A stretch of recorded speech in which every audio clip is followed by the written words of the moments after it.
Assalamualaikum warahmatullahi wabarakatuh. Berjumpa kembali di channel Cendekia Muslim. Teman-teman sekalian, beberapa waktu yang lalu ketika Pengadilan Negeri Surabaya membuat satu penetapan yang mengizinkan pencatatan perkawinan beda agama ya, saat itu sempat kita ulas, dan salah satu ulasan kita itu adalah kita mengkhawatirkan kalau putusan atau penetapan Pengadilan Negeri Surabaya saat itu menjadi satu jurisprudensi atau semacam pedoman bagi orang-orang yang memiliki kasus yang serupa dan memiliki keinginan yang sama, yaitu soal pencatatan perkawinan beda agama. Dan ternyata apa yang kita khawatirkan itu betul-betul terbukti, teman-teman sekalian.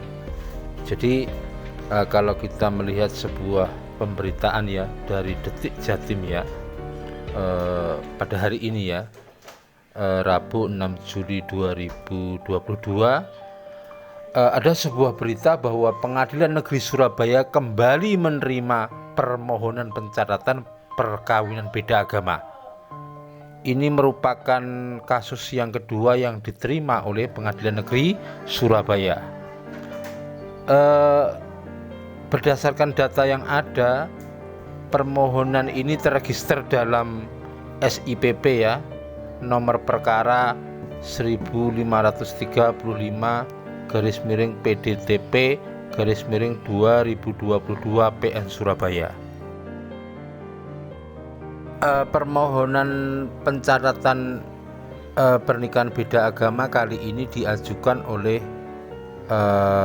orang yang berinisial SCG dan MYST.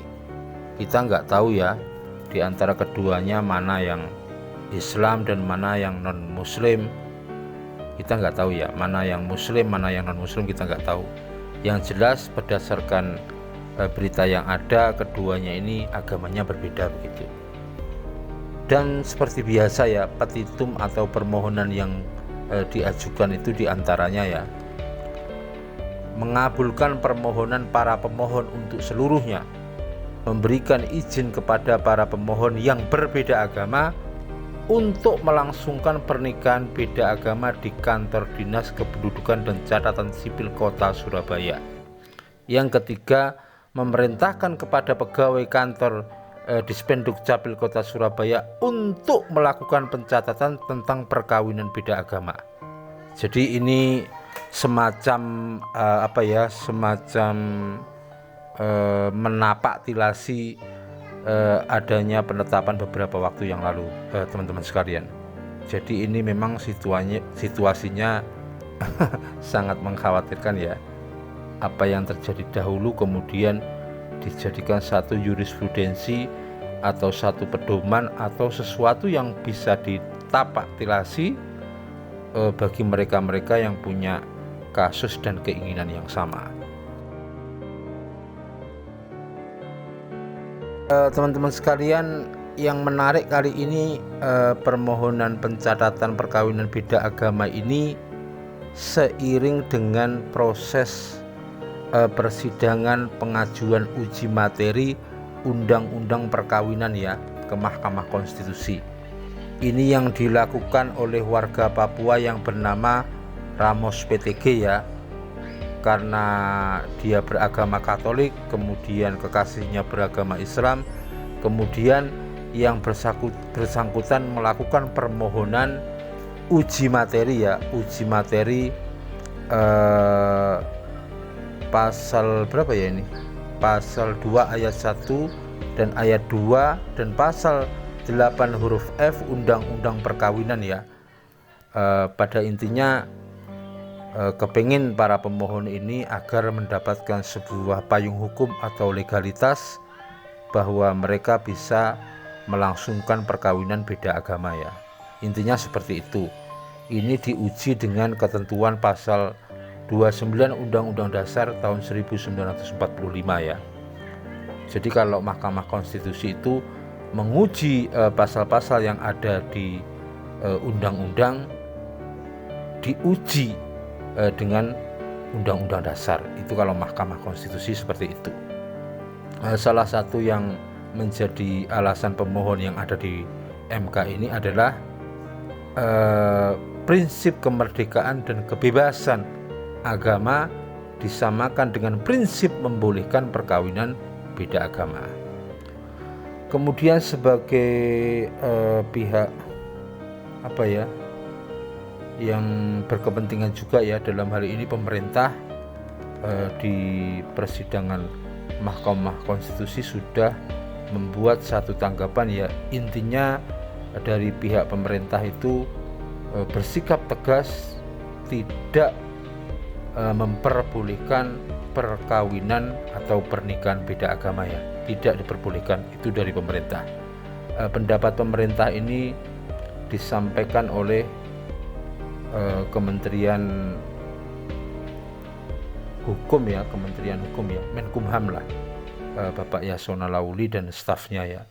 Pada intinya pemerintah tetap bersikukuh bahwa perkawinan beda agama tidak bisa dicatatkan, atau dengan kata lain permohonan dari penguji ini diharapkan untuk ditolak begitu ya.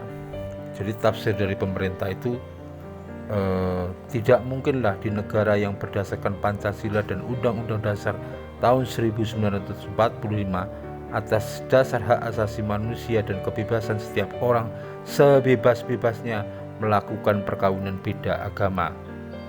Karena pelaksanaan perkawinan berbeda agama dan kepercayaan itu justru akan melanggar hak konstitusional orang lain ya, yang harus dihormati, respected, dan harus dilindungi, protected.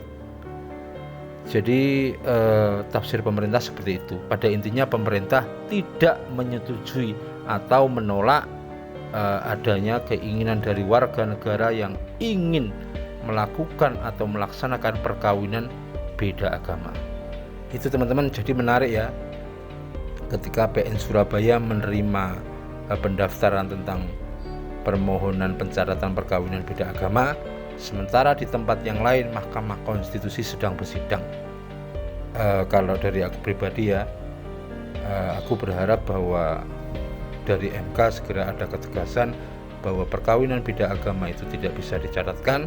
Kemudian dari Pengadilan Negeri Surabaya sendiri juga membuat satu penetapan atau putusan yang senada begitu. Jadi tidak harus membuat keputusan atau penetapan sesuai dengan yang pernah terjadi kemarin ya, karena itu akan menimbulkan kontradiksi putusan dalam lembaga peradilan. Itu aja teman-teman yang bisa aku sampaikan, kurang lebihnya mohon maaf, semoga bermanfaat. Assalamualaikum warahmatullahi wabarakatuh.